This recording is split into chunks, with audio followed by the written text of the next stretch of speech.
Ooh. I thought I'd go a bit spooky for our horror queen. I like it. I love the purple. I love it too. I've seen it on do you ever watch that makeup show where they do like it's like a competition? I think you'd Oh, love I it. know what you're talking about, but no, I've never watched it.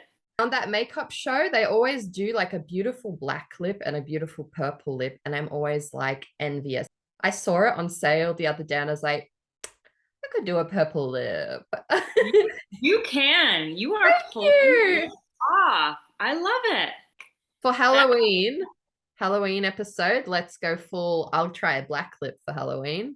We'll go ooh, full spooky maybe. yes, please. And we need to, I mean, we can cut this out, but we need to figure out something for Court's podcast. Yes, yes. Oh my gosh. I'm so down for that. Like Yeah. what should we dress like Rachel and Oh, yes. Yes. I love that. I dress love like hot lesbians? I'm yes. so down for this. We're just living our best life. That's exactly what we need to do. That's exactly what we need to do. Flano, Flano. And what about, ooh, Morgan? we'll have to think about it. Yeah, yeah. There's, I've there'll got be something. flannel. Yeah, we got flannel and bring Yeah. an axe. I have an axe. Yes. I'll just have it. I'll just hold it the whole time. Cry. She's gonna cry when you bring Mad Rachel vibes. Maybe I'll have to get a blonde wig if I'm gonna do. Oh, can you please? Yeah, and I'll dress up like I'll try to think of something like City Fabulous, like Yeah. I'm Sex Oh, City, Vogue, Vogue, Vogue. Phil's All gonna right, love it. let's do this. Yeah, I'll get a cheap, scrappy wig from I don't know, Big W or something that looks a bit like Dodge. That's Yeah. like if I decide to rip it off midway, it won't be too It's me. It's Melanie. How much do you love? But anyway, I love that idea. Is she next? Yeah, she's next Thursday. I know. I I could know. cry. How is that I come know. around so fast? I know. Is that not the weirdest, wildest thing? Like we're getting Courtney on after she was our second Yeah. freaking interview, and here we are. Her book's coming out. So And it's gonna go off, man. I can feel it bubbling and simmering. And if we're gonna see I'm manifesting it. We're gonna see a Netflix series like in the next year or two, possibly like a Christmas time movie. yep, yep, mandatory. It's gotta happen. Mandatory. I can't wait to have her back on. We're gonna have so much fun. And yeah, I love that idea. So I'm just gonna write down wig shopping. Okay. Just Yeah, remind me after okay. we record. Yeah, I'll happily be a lumberjane anytime. Yeah, me too. Okay, I'll introduce the show. Yeah. We'll get into all of our fun stuff. But yeah. Welcome to Of the Publishing Persuasion. I am Angela Montoya, author of Sinner's Isle, coming out fall 2023. And I am here with this witchy bitch over here, this goddess of the darkness. She is she is actually, true fact, she is part fruit bat. We have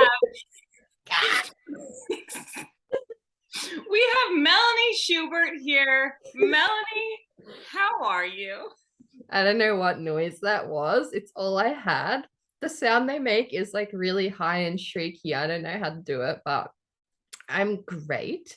We just had on friend Katya, and as I thought, we had so much fun and like it went faster than usual, and that's saying something. Like Yeah.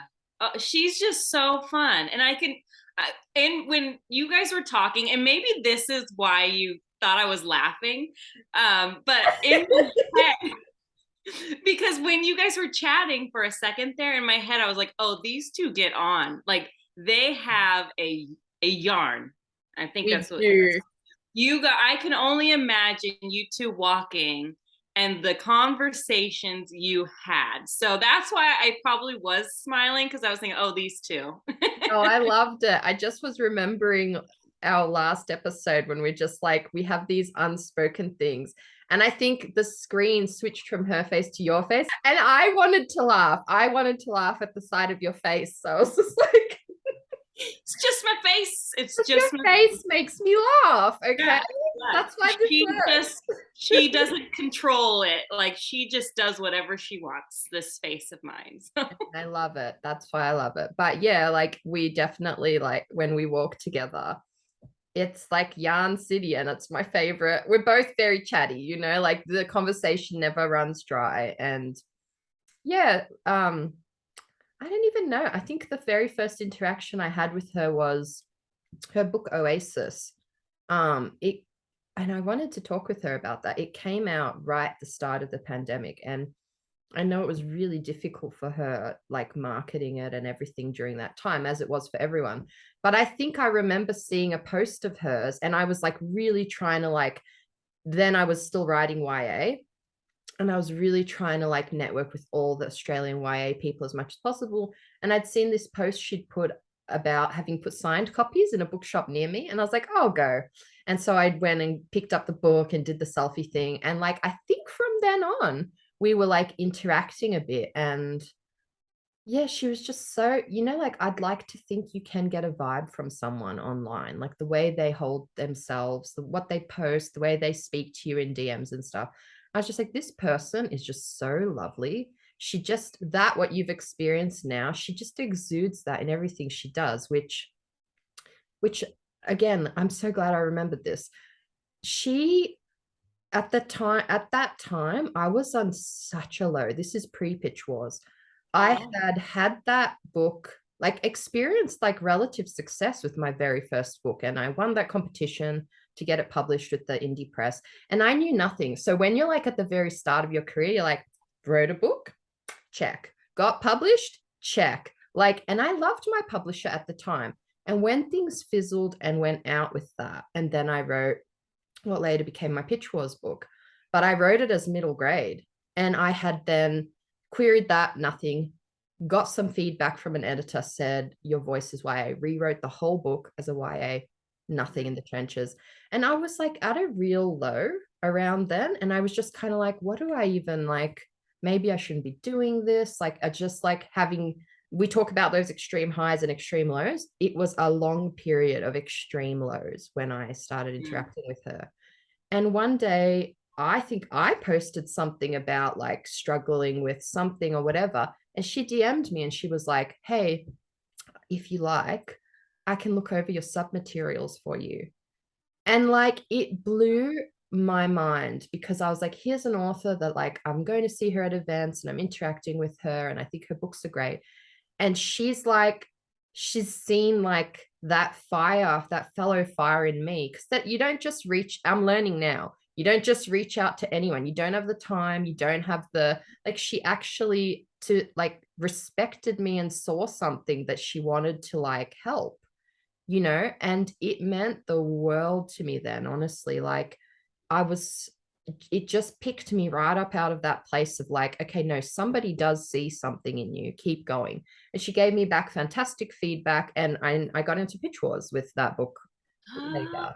So that was Oh. pre-Pitch Wars that she just reached out, like the gem of a human that she is. And that's just how she is. She's such a giving, nurturing, kind soul. And so, yeah, like over lockdowns, we realized we lived close to each other and we started walking together when restrictions eased and you could like see someone and walk with them.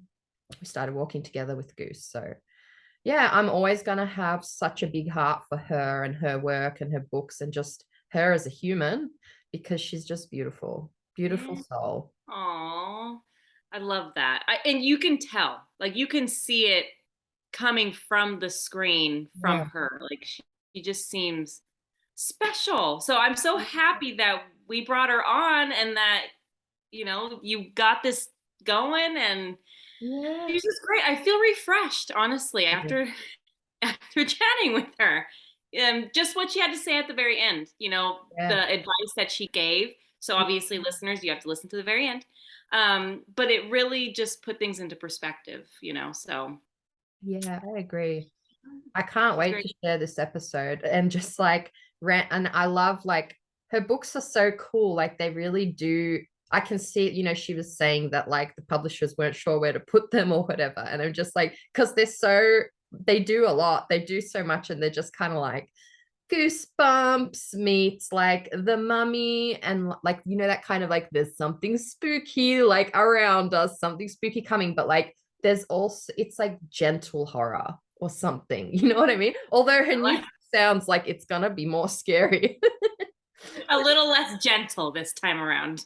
Yes, we're gonna be reading that with the lights on. But how are you, Yeah. my friend? How are you feeling this week?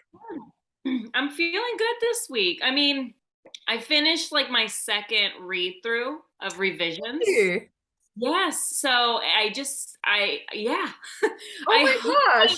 I know. I hope I did, what they were asking. Mm. And, I'm just hoping my brain is getting it. Cause Mm. we were talking about this even on when we were chatting with Katya. It's like revisions, it's so overwhelming. There's so many things. And so I'm trying, like you were saying, I'm like pulling at all these different strings and plot points. And I'm just really hoping my brain is getting it. So I'm gonna do one more read through because it's due like in a week and a half. Okay. But yeah, I feel good. I feel good Good. today. I feel good. I mean, do you know what the thing is? Even just like, I just realized you cannot pick up everything through every read through. That's the thing. And I think our brains scramble to try and do it. And it's where a lot of the panic comes from. But like, even this read through, there's going to be more. There's going to be other editors' eyes on it. So, like, yeah, Yeah. just cut yourself some slack. I feel like whatever you've done, it's all adding. And if you have pulled those other threads apart, it's okay for someone else to catch it, because you'll have like advanced readers and stuff and whatever, and they're all there to help it shine and to pick up those things that you might have missed. So don't put all the pressure on yourself to catch all of it. Even Yes. sometimes, like, I like to do, my poor husband, bless him, he always gets a couple read throughs. He gets Oh, does like he? now, yeah, he does. Now, when I would read as I'm drafting because I'm impatient and I want him to hear the story, but we were just not aligned. His work hours were longer. So I've drafted that book and he hasn't heard most of it. So now, as like I'm gonna do a rough edit. Well, when I say rough, I just mean I'm not going into it going, I need to expand this character or whatever. I'm just going, let's make it readable and that it makes sense on like a just quick read through so that I can send it to readers and stuff to just check the concept and whatever. So then I'll read him chapter by chapter. And when I give him like the second, you know what? I can't even remember. What was I saying? I got sidetracked in the story. There was a point there somewhere. And as I'm building this story, I just realized I have no fucking clue what I meant to tell you. No clue. It's gone. It is gone. Left. It went with the fruit bats. It is gone. It is out of here. Oh my gosh, that's hilarious. I didn't even know what we were talking about. It just left. You were saying that Phil read your Yeah, stuff. but before that. Okay. About like catching. Okay, I'm there. Okay. She's About back. catching mistakes and stuff. And sometimes when I do, so I'll give him that early read through, but then I'll give him like a later read through before I'm going to submit, like he query trenches and stuff. And sometimes it will have gone through critique partners and beta readers and whatever. And I've done like 10 edits or whatever. And he'll be like, oh, he's like, who's this? Or he'll be like, wasn't she at work last chapter? And I'm like, something like major that she's not even in the same place anymore. And my brain's just skipped over it. And the readers have brains have skipped over it because sometimes like when you're immersed in it in a different way, your brain actually fills in the gaps. Yeah. And that's, I think, why they suggest to leave time between reads, because if your brain is like so in that world, it like tries to bridge the gap of the errors that are there. And so that's why I think I brought it back in the end. That's why I think it's so hard to catch your own mistakes sometimes, because you're constantly bridging the gap for that world. You brought it home. I brought it home, thank God. You brought it. You worked. You did it. No, I feel that. Like I know everything about this book. Yeah. And so at this point, it's true. I like my brain is totally skipping through entire scenes because I'm like, oh, I know that. And but I am missing things or whatever. So yes, like time is key. Yeah. Absolutely. So I'm gonna go through it one more time Yeah. and give it back to her. But yes, so that's really good. I'm happy about that. And then we had confirmation on who the cover artist is. And I don't even think I told you yet, but I won't say it on here. But the cover's gonna be fucking cool. It's gonna be I'm so happy. sexy. Yeah. I can just see the sparkle in your eyes, and I'm so happy right now for so many reasons. It's gonna be fun. So just that's like one, like those little exciting moments where you're like, oh, cool. Yeah. And I think it's also exciting because it's something that's like you don't actually have to work on that. It's almost like a reward for all the hard stuff you're doing, the cover. It's like this like glorious little thing that's gonna be like the face of your book, baby, like it's so exciting. It And is. It honestly, when I first saw, like, I got an email with different artists, it did freak me out, and I did have a moment where I was like, oh no, like it's really real, yeah, and people are gonna really spend their money on this book, and so I just had this meltdown, like a literal meltdown. I was like, I am not doing good right now because like it's just all that just pressure I was putting on myself, and it was just I had a freak out. But now reading through things and getting, like, I've had a few people read my first chapter again, and so just getting some positive stuff, I'm like, okay, we're good, we're good. and I'm seeing because when I did that post the other day, I'm seeing your Goodreads ads are going up, baby. Like that now, Oh, like 300 plus or something. Just any yeah. readers, any listeners who have not added Sinner's Isle on Goodreads yet, what are you doing? Go add it now. Yes, Yeah, exciting. super exciting. Yeah, once that cover comes out, which it should be coming out in September, so that's next month. Yeah. How fun is that? So we'll That's so see. soon. That I just know. what you said it, and I was like processing, and then it like dropped September, and you're like next month. That's so soon. We have to like paint our bodies with it or something. Yes, yes, please. Yes, Oh my please. gosh, I bet you can get temporary tattoos made from like let's get your book cover temporary tattoos made and put them on our face. Is that too extra? No, I think that'll look great on you. Dun, dun, dun. Just promoting my friend's book, guys. I did tell you. Remember, we promised in Pitch Wars that we would paint our bodies. We did. That's why I'm saying it. This isn't just a random, like, hyper extra Australian thing. It's because Yeah, I as soon as promised you. you. And I'm thinking of, like, how can I refine that idea? Tattoos, like temporary tattoos. I'm Anyway. with it. I'm with it. So how are you? What are you up to this week now that you're back? Yeah. Back from an amazing trip. What are you up to? Honestly, I am really good, and I just kind of gave myself the week to eat. Honestly, just like for once in my goddamn life, I'm like listening to my body and like listening to the advice of myself and of my peers and everything. And just like after drafting, like I felt that exhaustion too. Like it is this huge release of like this outpouring of like so much, and like you feel kind of this fatigue like you did if, and for me that's normal no matter how fast or slow I write a book. There's just this release of like I got that out of me. And so having my little Gold Coast getaway and whatever, and just like for someone like me, even as wonderful as it is, I need some recovery days to just catch up on my sleep and whatever. And I've just been letting myself do it, just like whatever I wanted. I just pretty much just edited the podcast, and will I start like properly revising this week? I was like, I'll see if I feel like it. For me, there's no real pressure or deadline right now. Like I just wrote a whole fucking book. So I was like, I'm gonna allow myself this like grace period until I feel ready to go. And I'm so glad I did, because now I'm like, my brain's like, okay, I'm ready. And I wasn't feeling like that before. I was feeling like, oh, like, Mm, do I want to edit this? yeah. And giving myself these kind of just, I think sometimes because I do this full time, there's like this pressure I put on myself to be constantly grinding. And I'm really trying to check that, because that's not why I did this. You know what I mean? I am gonna give myself the gift of space, of time, of like what is manageable for me long term. I'm gonna set it up now, because I need, with my mental health and my anxiety and all that, I need that so much. I need that, like, this is what's doable long term.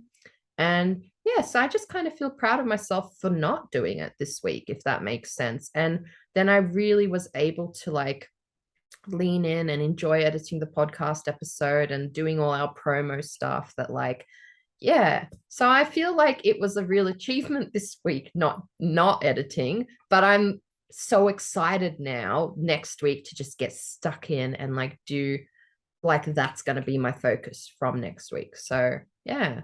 Yes. I'm feeling it. I am feeling happy for you. Needing, Yeah. like, that break is so important. So Yeah. soak it in. Exactly. And before I forget, Oh, good. Oh, all I I have like is my ginseng tea box. So it's our drawer. Oh my gosh, Goose is so cute. She's excited because I'm rattling that box. things It's it's our cooking. drawer for our merchandise, our giant badge. It's like much bigger. I shouldn't have said giant. I've made it sound colossal, but it's like it's at least double the size of a normal button. So that, and we've obviously got our podcast stickers and the piece de resistance, the totally awesome tote bag with our faces on it. La la la la. I mean, who doesn't want a tote bag with our faces on it? You know? Right? Everybody Yeah. wants one. Everybody And wants a tote bag. yeah. And so we've got our entrance in here, the grand draw. Oh, Goose is all about it again. Okay. Dun, dun, dun, dun, dun. Okay, I've zoned in on one. Hi. I'm so nervous. Dun, dun, dun, dun. Maria? Oh, it's Maria. Maria Maria. Jose Rice. Yay. Woo! Yay. Congratulations, you've won our merchandise giveaway. For those Yes, our Pitch Wars sister. She is our Pitch Wars sister. Yay. All right. She's going to have our faces everywhere she goes. Everywhere. And for those of you who feel like you missed out, our merch store is open. You are welcome to join the fold and have our faces on your titties. Join the craze. Yes, that's all I like to see. All of our friends with their sweaters and shirts on, just right there. But it also gives me so much life. It does. My son is right here and he is dying. Sorry, I'm so uncensored. He is dead. He just fainted. Well, it's true. I'm true. glad he's laughing at my ridiculous humor. I think he's crying right now, but it's okay. He's like, that's not what I wanted to hear. But yay, Maria. Thank you, Maria. I love Maria. She is amazing. I can't wait for her book to come out. And we're going to have her on the show next year because she's a 2023 debut as well. So, yep. Yeah. And when she comes on the show, she could wear her pin. Exactly. I didn't even think about that. People can wear the pin. They can wear it. I stuck mine on the tote bag, but I like that idea, just in case people forget. Yeah, you can also put it on your shirt. I'm so excited to get this episode happening and for everyone to meet Katya, our new Australian queen. I will pass on my title to her. Yes, she is fabulous, so fun, so warm. I could see why you guys get along. And I think we need to read her bio. Yes. Yeah. So the Katya de Becerra is the author of genre-bending, critically acclaimed speculative novels. That was a mouthful. Critically acclaimed speculative novels. What the Woods Keep and Oasis, her next book, When the Ghosts Call Us Home, is forthcoming in 2023 with Page Street. Her short fiction appeared or is forthcoming in various anthologies and literary magazines. She is currently co-editing a curated horror anthology, This Fresh Hell, Clandestine Press 2023, which reimagines old horror tropes in new and unexpected ways. Ooh. Katya has a PhD in cultural anthropology from the University of Melbourne. For the past 10 years, she's been working in academia as an educator and researcher. So, yeah.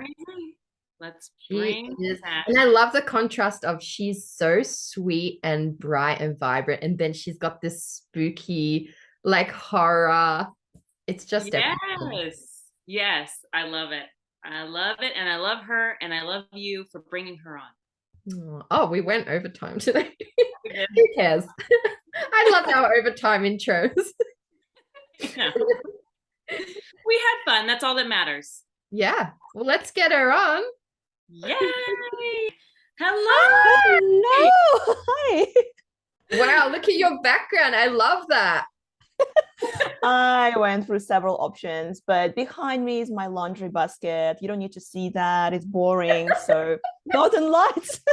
Yes, I love it. It's legit. Like I can see where the screen is glitching, but you just look like you're there. Who says that I'm not? Maybe I am. No, I'm in a very cold Melbourne, gloomy morning, as you are, Melanie. So, yes, you I know. am. My first Melbourne guest, my first friend on the show. Well, that I know in person. So welcome to the show. Finally, you know Katya. Well, meet Angela, who you know by. I know, Angela. You know, I have to say sometimes, because I watch your podcast so much, sometimes I, go to bed and lie down and try to fall asleep, and I hear Angela's voice in my head, the wonderful, the amazing, the president of Australia.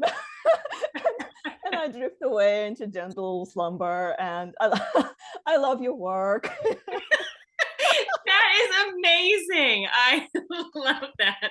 Well, I'll add you to it now, too. The amazing, wonderful Aurora Borealis queen herself. We have Katya on the line with us.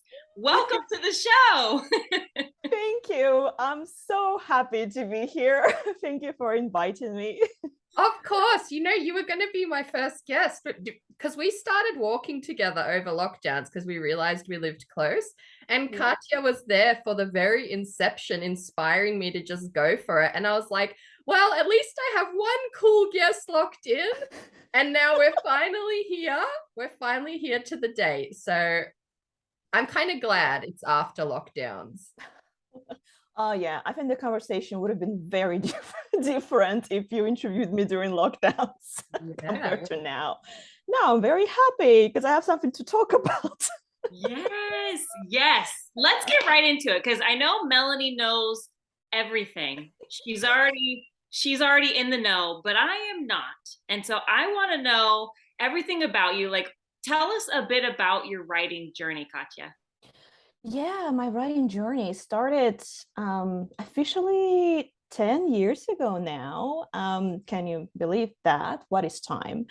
And whenever they ask people, well, did you always want to be a writer? And I don't know, I don't think I did, but I was always a writer. Like I was always writing something, but I didn't want to be, maybe you can't want to be something that you already are, maybe something there. So yeah, I was always writing stories, always was into that, but I never saw it as a career. And growing up, my parents told me you need to have a real job that will feed you and that sort of stuff. So I listened, and I went the other way, kind of academia, and trying to get a job in university and that sort of stuff.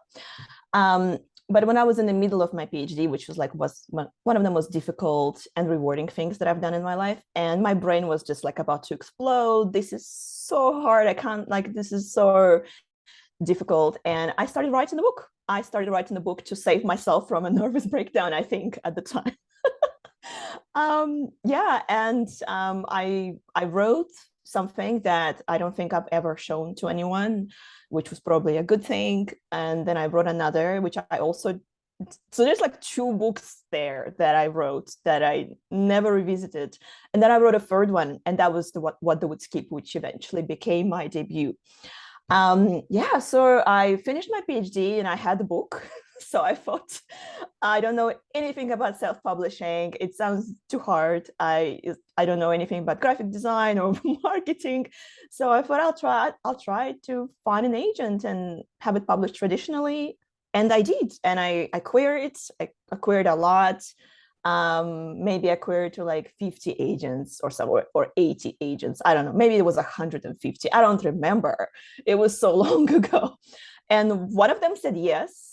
And the rest is history. So, and that yes came through it was 2014 that I signed with an agent.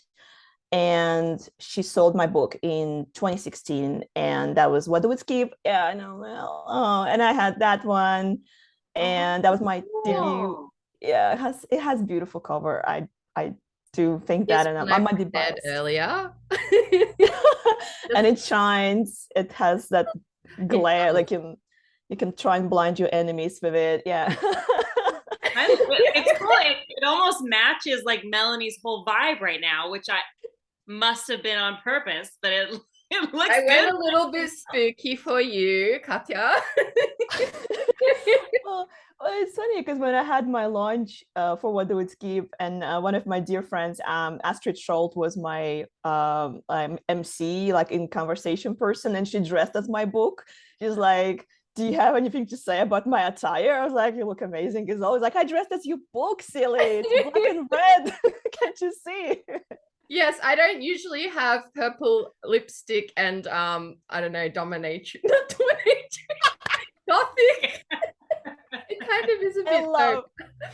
No, but I love that. And I think it's something like a lot of us can resonate with, like this pressure to like, and you know, the pressure's real, feed yourself, find like something, you know, that works out. But yeah, sometimes tapping into that creativity again is actually just as essential. It's like, you know, like you said, you felt like you're on the verge of a nervous breakdown, and it's something like I can resonate with the need for creativity in my life to feel like alive, you know, and to feel happy and all of that. And I think for creatives, if you suffocate that, you're kind of like dead on the inside. Well, that's how I feel. I shouldn't just generalize everyone, but I feel like if you don't feed that and you have a creative spirit, Angela, I can see you laughing at me.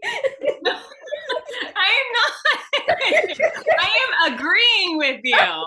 She's listening with empathy and understanding. Agreeing. Yeah, I'm doing the millennial, you know, like nodding. I know. Do you know what? It's because we've been doing it long enough now. I'm like, there's always like a hidden joke that we're laughing at somewhere, and I could just see that little glimmer in your eyes. She's like, Melanie's off on a monologue.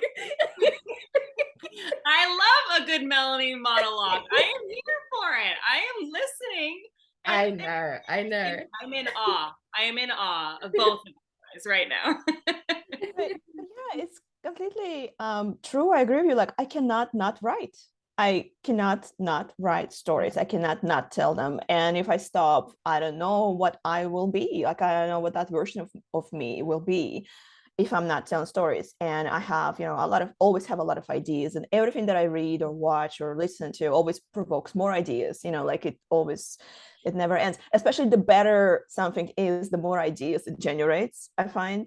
And it's like, oh my goodness, this is so clever, or this is so entertaining. I can do this, which is not related to this at all, but it's inspired by that.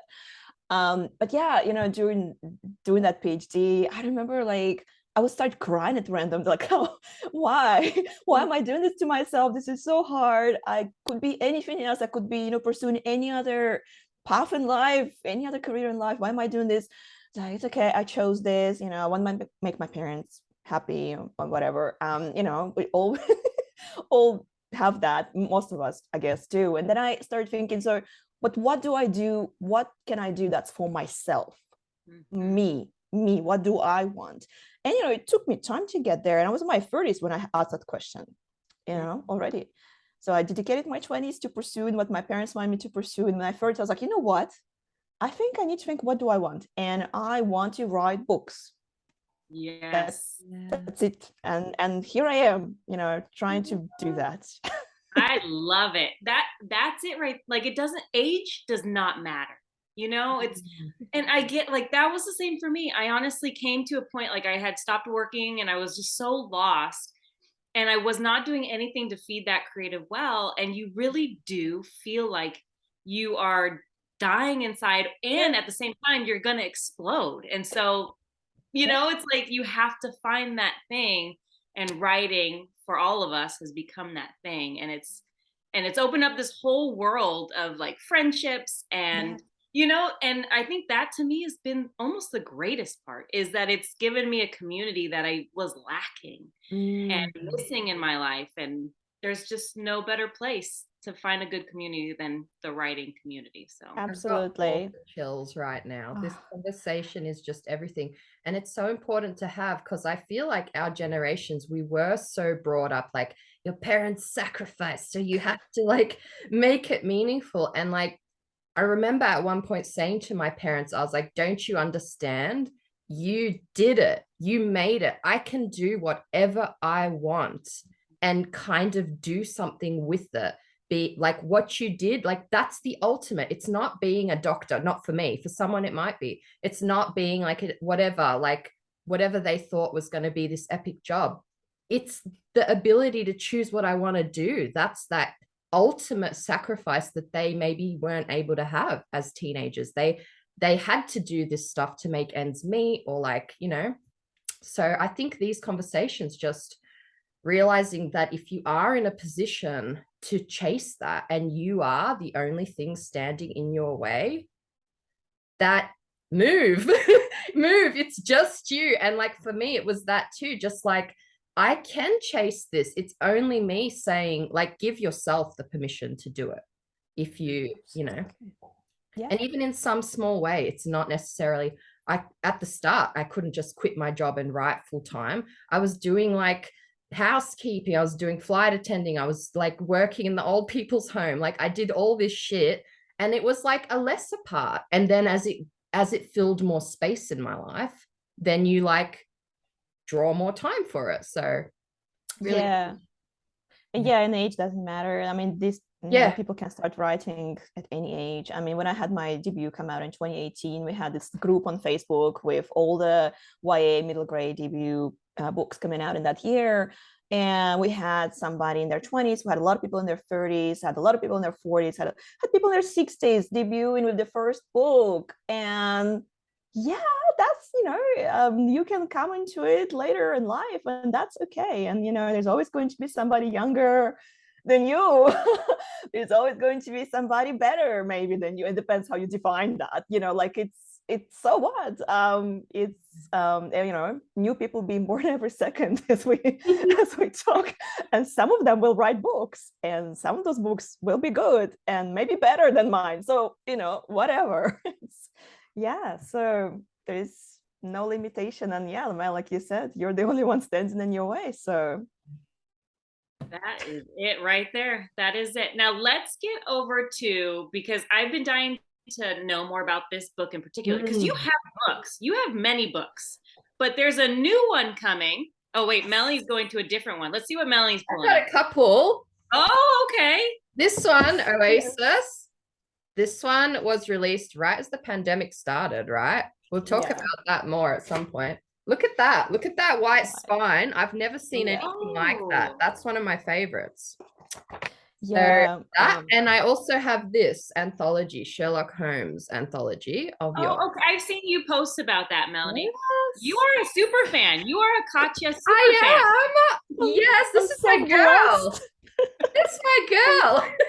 I'm officially on board. I am on board. I want to talk about When Ghosts Call Us Home. Just the title alone, I'm obsessed with. This is coming out in 2023. Yes, it's coming out in 2023, like Sinner's Isle, I believe, in fall, so it will be second half of the year. And my goodness, that book, so I'm glad that you like the title, because that was not the title that it was sold to. A lot of the time things change, and my publisher, who I adore, my editor is amazing. She understands horror, she loves horror, she's seen all the movies that I love. Anyway, she's like, can we brainstorm the title? Because the title was one word. It's Vermilion, that was the original title, because that's the name of the entity in the movie. The book is about a horror movie, and the entity is called Vermilion. And which was like, makes sense. And I love the one word titles, kind of like my titles are either one word or many words. So it's and if it's many words, they ask a question. If you noticed. What do the Woods Keep, when ghosts call us home? Next one will be where something is, or why, or how. So my publisher came back to me and saying, can we brainstorm the title before we finalize the due announcement? And so of course I went overboard. I brainstormed so much that I sent her, I don't know, like 100 titles. Just like, okay, stop brainstorming now, I have enough. And one of the titles that I liked a lot was When Ghosts Call Us Home, because it is about, the book is about a horror movie that two sisters made because they were living for a time in a house that was maybe haunted. And so they started filming their experiences there, and it became a movie. So, and the description of the book is that the older sister, who was the mastermind of this project, goes missing under mysterious circumstances involving the house where the movie was filmed. So the younger sister needs to find her. And therefore, When Ghosts Call Us Home, because the protagonist returns to where it all happened, where the movie was made, where her childhood unfolded. And oh my God, I get goosebumps. Jeez, just talking about that. Yeah, I gotta have to keep the lights on when I read it. I'm so soft with horror, but I always make the exception for you. Well, I have to say, like, the way I write horror, and like this is the first book that I call horror. My first two books were not called that. They had elements of horror. Had elements. They had elements. And I felt like, because my first two books, my publisher at the time, Macmillan, imprint at Macmillan, which unfortunately no longer exists, imprint not Macmillan, imprint closed down during the pandemic, unfortunately, and they put out a lot of really good books. And they marketed my books as genre benders, genre blenders. And I remember when I read the description that goes on the back of what the Woods Keep, it was like, dark fantasy with elements of science fiction, horror, something else. They were like, what is going on here? And then they're like, well, it has all of that, but booksellers don't know where to put it because it has everything. And I was like, that's great. Yeah, and then Oasis was science fiction, horror, survival thriller, whatever you want to call it. And I was like, you know what? No, I write horror. My books should be that. And horror is very diverse as a genre. It has psychological horror. It has like daylight horror, like Midsummer, the movie. Folk horror. There's so many different ones. And so When Ghosts Calls Home is horror, but it's not like gore. It's not that. It's more like suspense and mystery, and it's a mystery that is around a horror movie. Horror movie that was found footage, kind of. And my editor, she's like, this is basically what the only survivor of the Blair Witch Project would look like. That's what it's yeah. I know, I am excited. Like, let's bring 2023 a little faster, but also not. But like, I want to read the book. It sounds amazing. And yes, read it with the lights on. Yes, probably. And it's kind of plays with the ideas. What is real? What is not real? Is this ghost? Is this not ghost? Is this, so I don't want to give away too much, because I don't know how much publisher will reveal in the blurb. I haven't seen like the description yet, but it is kind of, like, was the haunted house, was the movie really capturing real ghost on camera, or was the sister setting this up? You know, yeah, like, and it's like until the end, it's that, and then we find out whether this was real or not. And yeah, like I'm revising it right now. I was like, Angela was posted like about a few weeks ago, you got your editorial letter, and I think I got it like the same week. And it's so like, it's exciting. Like I count myself lucky and blessed and whatever. So like my editor is spot on, like so good, the comments. And it's shorter letter compared to my first two books. Like it's less. My first two books, I would get like 20 pages long editorial letter that talks about like everything, plot, the ending, like everything has to be changed. With this book, less of that, so that's good. You know, might be getting better, I guess, with each book. You hope so. Yeah. Like, yeah, you know what though? That's very encouraging, because it feels like this, you know, the first book out the gate, like I got so many, like a long edit letter, and that was after Pitch Wars. But I feel like all the things that I've been learning through this first book process is only going to help me with books to come, because now I sort of understand what's working and what's not working. So I love that. I love that your edit letters have gone down, and it gets better. It gets better. It gets better. And yeah, totally. Like for What the Woods Keep, I think I had to do developmental edit like 3 rounds of it to get it right, and big ones, not just little things. I remember the first edit letter I got, I feel like I was overwhelmed. You know, like this is the first time we're doing this. Like we're professionals, but we are professionals, but we don't have a lot of experience with working with edit. I didn't at the time. Yeah. And I rewrote book a lot. And you don't have to do everything they tell you. It's suggestions, right? It's kind of like supposed to provoke your thinking about it. And I did everything, every single thing, and it became like a Frankenstein's monster pieced together. And the ending was like, what? My editor was like, what is no, go back, go crawl back into the cave that you came out of, because like my writing cave, like I don't see the sunlight for 2 weeks or whatever.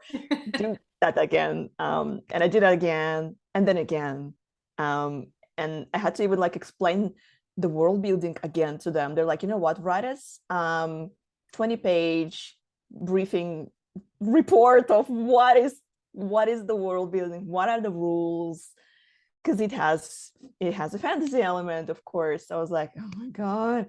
So I had to write everything and how this all works, and the Norse mythology and the physics, and where's all of my, it's sort of like, oh, okay, I understand now. Here's the new editorial letter that now that I have understood what you're trying to do. So yeah, that was a long process. I feel like that must be where a lot of the overwhelm comes from, because when you pick apart that one thread and it turns into Frankenstein's monster as a result of that one, because often that's the thing, when you've edited it that many times and then you start pulling these threads, you can't just take that and that's it. You took that and now there's like 20 places throughout the book where it's going to be totally altered, and if you miss that, it's like world building stuff, it's like character building stuff, it's like, so I think that's where part of the overwhelm comes from, because as you start to change these things, it's like an avalanche in your brain of like, okay, well now I've got to make sure I fix that, got to make sure I fix that, make sure I fix that. But I guess that's where the team comes in. Yes, there are other people who are professionals who've been doing this for many years, who will pick up, especially when it gets to the stage of copy editing. Copy editor, they don't change a whole lot there, but they will pick up on anything that you think you can, get away with, any continuity issue. Because, your writers were like, we think I can get away with it. It's like, maybe she won't notice. They notice everything. They notice, and they're like, here, nah. Why is she doing this? This makes no sense. So this, it's funny. It's like even with short stories, because I started writing a lot of short fiction as I was waiting to sell another book. And with short stories, it's so much more difficult too, because you think you have your ending, and it's all about how you set it up and how you end it. Like short fiction, it has to be snappy and to the point and impactful. Like if everything happens in a short amount of like the length, right? And you also think you can get away with things in short fiction. No, it's even worse, because like your editor will unpack everything, and it's like dissections, like, I don't know, they just open everything up, and it's like, what is this? It's like Where query does this letter and belong? synopsis. It's got to be like every word has to have a place. Absolutely, yeah, because it's such a short document and you don't have a lot of time to make impact on somebody reading. And you know how agents read this, they skim, they get a lot of queries every day. That they skim them, and yeah, you have that, like, you only have a very short time to catch their attention, so that's even, yeah, harder. Yeah. Yeah. Mm. Now, I want to ask, are you a pantser or a plotter or a mix of the two? I don't know what I am anymore. I feel like it's like a hybrid, whatever Yeah. works. I don't know. I feel like I am a pantser until I get to about 20,000 words in a new book, and then I become a very strict plotter. Yeah. You I know, love like that.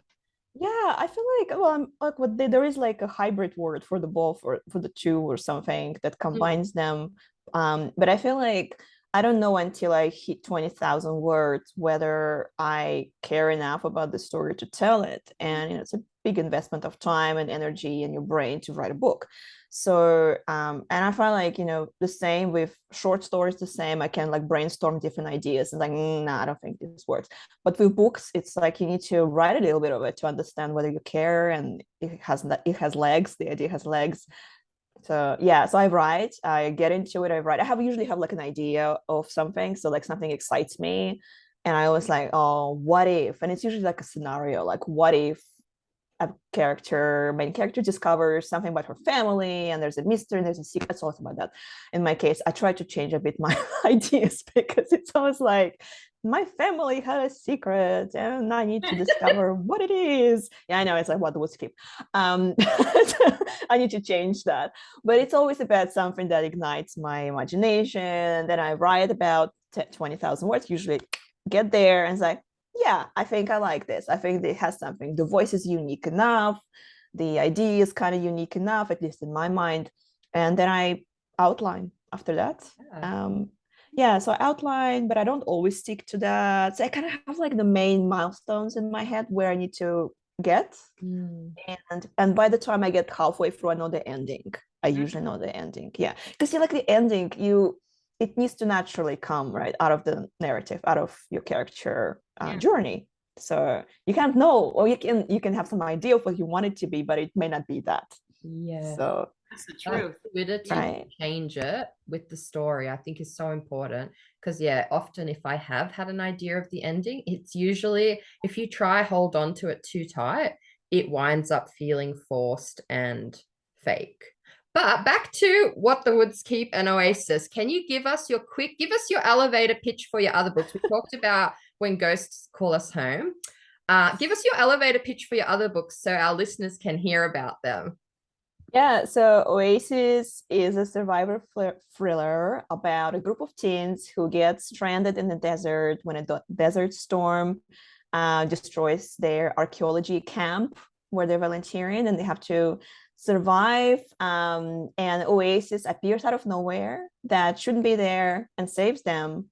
And basically the question is, what is this, and is this fate worse than death potentially, that they get saved by this beautiful place that wants something from them? So it's a sentient place that has an agenda, and they kind of enter this strange surreal relationship with this entity. Yeah. Yeah, so it was a bit like, I don't want to like give away too much, but it's like if you've read it's one of the old like science fiction novels, Solaris, by Stanislav Lem. There's another movie, there's a couple of movies about it, but it's a sentient planet that is all ocean that wants something. And Yes. yeah, Basically, I have Jumanji music playing in my head the whole time you talk about it, like don don don. appropriate. Yeah, it's appropriate. Yeah, yeah, because they do, like, they're teenagers, they do things, so it's Yeah. kind of adventure element, and it has like archaeology element, and it's about people, yeah, who get stranded in the desert, and they're like a group of friends, but are they really friends? They don't really like each other that much, it kind of comes out. So yeah, I had fun Yeah. writing that. And What They Would Skip, my beloved debut, It is about a girl who discovers a secret about her family, and yeah, and she inherits a house that where she grew up, and had to leave very quickly after her mom disappears into the woods nearby the house. And so the girl comes, she turns 18 and she inherits the house, and instead of doing the right thing and selling it, she goes there. She's like, I need to go and see what happened to my mother. My father kept secrets from me. And she basically discovers this whole legacy that her mother left behind for daughter to untangle. Yeah, and correct me if I'm wrong, but there's something in your book, and I won't give spoilers, but it's based on an actual phenomenon, unexplained mystery that happened, isn't it? Well, it has a bunch, like I mentioned, a bunch of them, because the Yeah. girl, like the way she relates to the world and to the supernatural is she's kind of a skeptic, but she's obsessed with it too. Like she collects a lot of real stories about supernatural occurrences that haven't been explained. And one of them is about the hikers that disappeared in the 50s, the Dyatlov Pass. Everyone's obsessed with it. There's movie after movie. There's an American movie made about it. Like it really happened. It happened in the Soviet Union, and a group of hikers went hiking in the frozen tundra, and they went missing for a while, and then they were found, and there were no survivors. And it's the most strangest story that you can read about.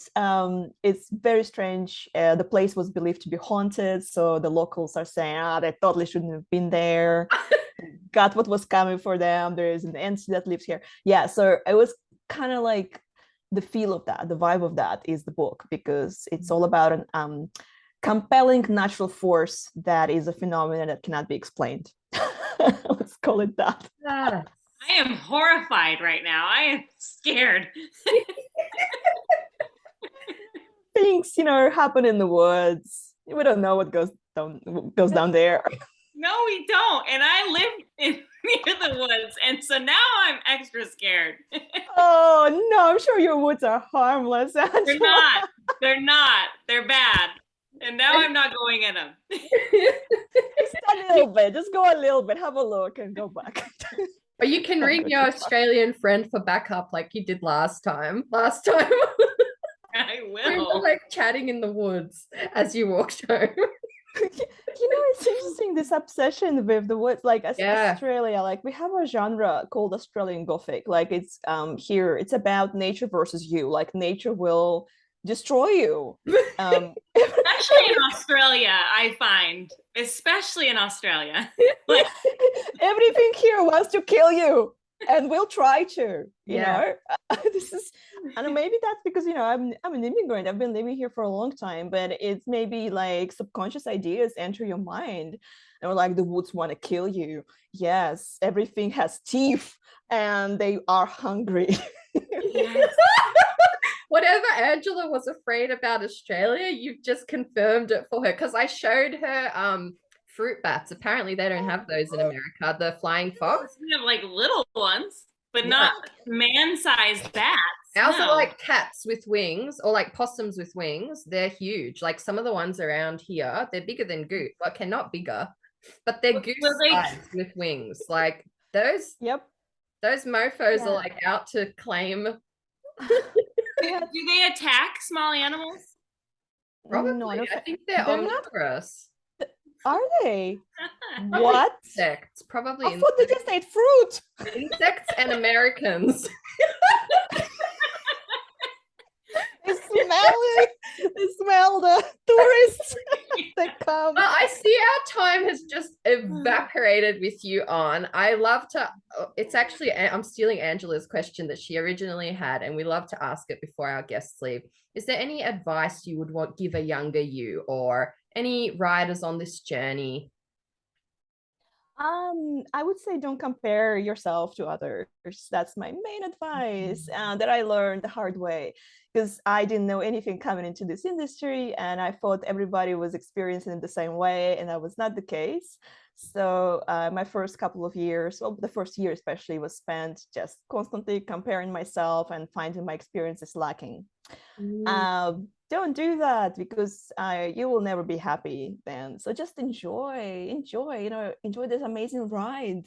And not everybody gets to do it. A lot of people would love to be doing this. And I'm not, there are issues. I don't want to sound like there are no challenges, and they exist.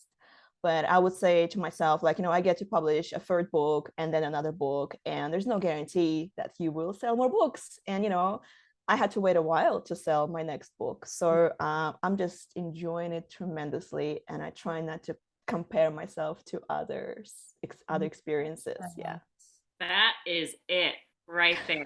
That is what we all need to hear, because it's the truth. And and just the fact you're, it's like this gratitude that kind of like it comes from you that I can sense. It's just like, I get to do this, and that is enough right now. I get to enjoy these stories and writing, and that's it. And thank you for that, because it's true. There's so much to complain about and focus on the negative, but when you turn it around and be like, hey, I have a book, like that's the shit. So, she got books. Girl got books. She got books. Things you can't control. The only thing you can control is, you can sort of control your perception, but you can control your craft, your writing. You can, continue to enjoy that. And unfortunately, you can't control other things in publishing. It will go on without your involvement. And we're always told, social media. Well, social media doesn't necessarily help sell a lot of books. Maybe it can help a little bit, but unless it's TikTok or whatever. But it's like, it's just right. Just enjoy. If you enjoy doing social media, then do that. But if you don't do that. Just, you can't control everything, but you can only control what you do, your writing, and focus on that. Thank you so much. What a beautiful note to end on. And I knew we were going to have a blast, but honestly, that's gone even faster than I expected. We're going to have you on again when you release. Yeah, absolutely. So we can hear about that. And yeah, thank you for coming on today. I mean, I'll be seeing you soon for a walk with you. Yes. Just rub it in my face. It's okay. Well, you'll just have to watch out for bats. I was going to say, you'll just have to brave all our wild animals and come visit one day, and we'll all walk together. Yes, Angela, please come. We'll take you to the botanical gardens and show you all the bats. Yeah. Well, here's one. There's so many bats in those gardens, but they sleep during the day. Yeah. I won't take you out at night if you're afraid.